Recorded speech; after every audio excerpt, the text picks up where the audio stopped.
Yeah, yeah, yeah, yeah, yeah, yeah, yeah, yeah. Okay, let's get into this joint, man.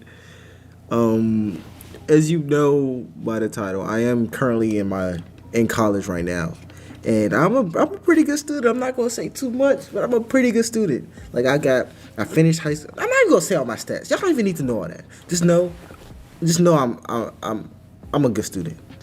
So I'm very interested to see like what he's gonna say that I don't know so far. I don't think it could be much. I'm not gonna cap. Like it's a lot that I know that I think I don't.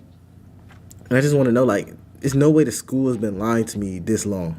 So without further ado, let's get right into this joint. Yeah. The instrumental use of the history of slavery today also underlies the claim that slavery grew out of racism. For most of its long history, which includes most of the history of the human race, slavery was largely not the enslavement of racially different people, for the simple reason that only in recent centuries has either the technology or the wealth existed to go to another continent to get slaves and transport them en masse across an ocean. People were enslaved That's a good point. because they were vulnerable, not because of how they looked. The peoples of the Balkans were enslaved by fellow Europeans, as well as by the peoples of the Middle East, for at least 6 centuries before the first African was brought to the Western Hemisphere. Wait, what? Before the modern era, Who are Balkans? I've never even heard of the Balkans before. And they were enslaved before. I did not know that. Already learning. before the first African was brought to the Western Hemisphere. Before the modern era, by and large, Europeans enslaved other Europeans. Asians enslaved other Asians. Africans enslaved other Africans. And the indigenous peoples of the Western Hemisphere enslaved other indigenous peoples of the Western Hemisphere. Slavery was not based on race, much less on theories about race. Only relatively late in history did enslavement across racial lines occur on such a scale as to promote an ideology of racism that outlasted the institution of slavery itself.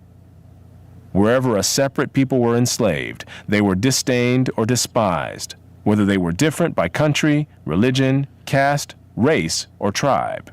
Wow. In East Africa, So already I did not know that. Like, I figured because slavery didn't start in the Americas or the Western civilizations. So I figured like other places had slavery. I usually thought it was under a caste system or a caste system where they specified your specific class. But I didn't know it was like, I didn't know every single race had slavery. I knew it was slavery in Africa, obviously, because if you read the Bible, it's slavery in there. But I didn't know like every single place did slavery. So learn something new. religion, caste, race, or tribe. In East Africa, the Maasai were feared slave raiders, and other African tribes, either alone or in conjunction with Arabs, enslaved their more vulnerable neighbors. As late as 1891, it was reported that Manyuema slavers had demoralized surrounding tribes, destroying crops, and famine reigned everywhere. Even in the early 20th century, Abyssinians were still raiding other Africans and carrying off slaves. It was 1922 before the British had gained sufficient control in Tanganyika to stamp out slavery there. Arabs were the leading slave raiders in East Africa, ranging over an area larger than all. How do you even know all this, bro? You're definitely right. I've never learned about any of this. I think in schools they try to paint the narrative that, and I hate that that's done in education. Like it's about narratives. Why can't you just teach me information and let me create my own narrative? That's what it should be. You should just tell me the information and be like, wow, let me draw the narrative. That's what school should be. You shouldn't be enforcing a narrative on me, because then you're just brainwashing me at that point. But then when whatever. But I definitely did not know this. Yeah. All of Europe. The total number of slaves exported from East Africa during the 19th century has been estimated to be at least 2 million. The form in which the story of slavery has reached most people today has been along the lines of the best-selling book and widely watched television miniseries Roots by Alex Haley. I watched Roots. Challenged on the historical accuracy of Roots, Haley said, "I tried to give my people a myth to live by. This instrumental use of history, What? or purported history, is open to the same objections as other instrumental myth-making. Despite the impression created by Roots, during the era of the massive slave trade from West Africa, a white man was more likely to catch malaria in Africa than to catch slaves himself. The average life expectancy of a white man in the interior of sub-Saharan Africa at that time was less than 1 year. By and large, men from Europe or the Western Hemisphere. This feels so uncomfortable listening to, bro. Like, and I don't mean that in a this isn't right type of way. I mean that in a like, I really can't believe what I'm listening to type of way, because it's like you don't learn about this, that a white person had more chances of catching malaria than catching a slave in Africa during the peak or the origin of the slave trade in the Western civilization. I don't know, but it just feels uncomfortable to listen to, as if I don't know, man. I don't know. It's just uncomfortable, man. 1 year. By and large, men from Europe or the Western Hemisphere came to the coasts of Africa, bought their slaves, and left as soon as possible. Even so, the death rates among the white crews of the ships carrying slaves to the Western Hemisphere were as high as the death rates among the slaves themselves.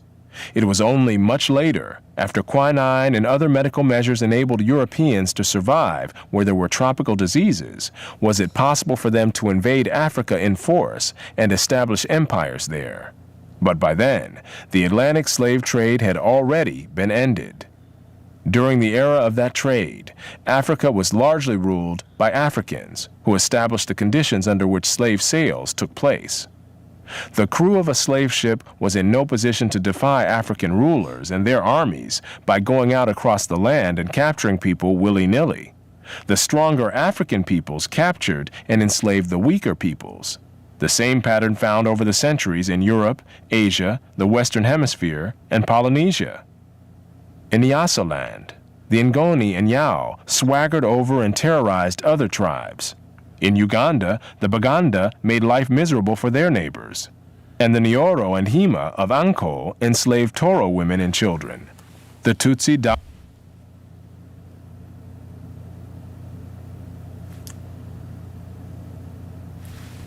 So that means there's a very, very high chance that my ancestors were sold into slavery by other black people.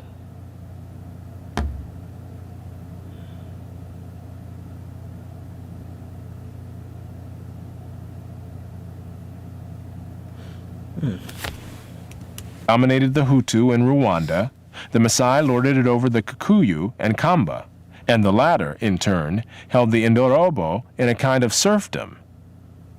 It was precisely the fact that Europeans, except for the Portuguese, seldom participated in the raids that captured and enslaved Africans that enabled most people in Europe and the Americas to remain oblivious to the traumatic experience that this was, with some Africans committing suicide to avoid capture and wives being whipped as they tried to cling to their husbands or children.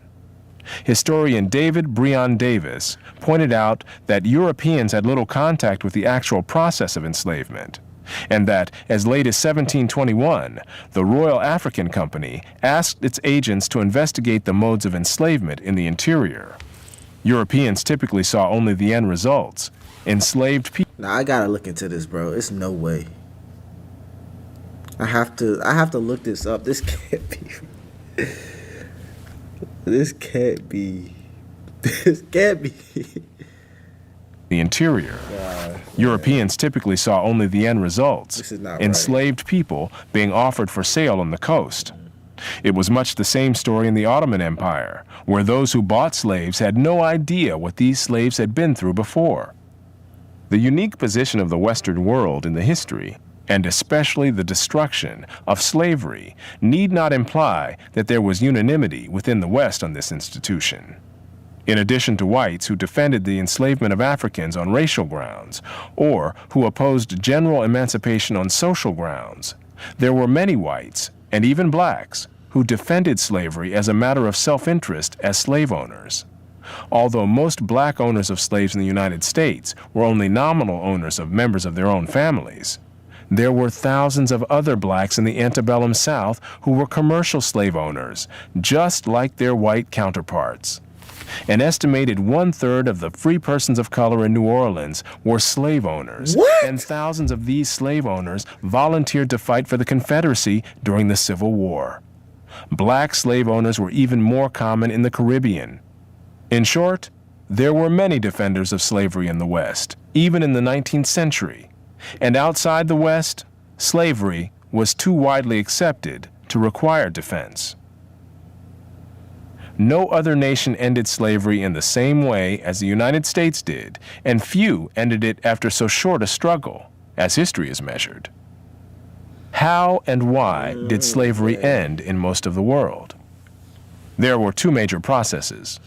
Over the centuries, as more and more territories around the world consolidated into nation-states with their own armies and This literally, and I didn't think it would because I've been in school for 15, I've been in school for 15 to 17 years, somewhere between that.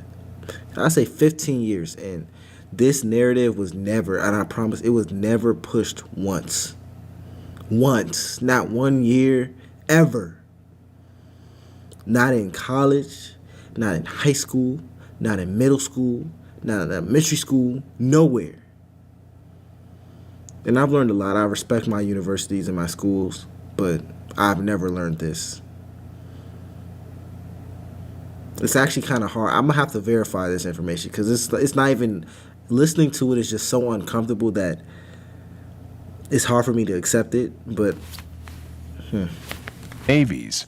Raiding those territories to capture and enslave the people who lived within them became more hazardous in itself, and also risked military retaliation against the countries from which the raiders came. Thus, more and more peoples became off-limits to slave raiders over time. Put differently, the areas which remained subject to slave raiding over the centuries were primarily those where the people lived in smaller or weaker societies. Such societies continued to exist where it was difficult, for geographic or other reasons, to consolidate large areas under one government. This was true of the Balkans, the backwaters of Asia, and much of sub-Saharan Africa. well, that's the end of the video. That was a very hard listen, but I'm glad I listened to it. If you have any suggestions, comment them down below, and smash the subscribe button if you stayed this far.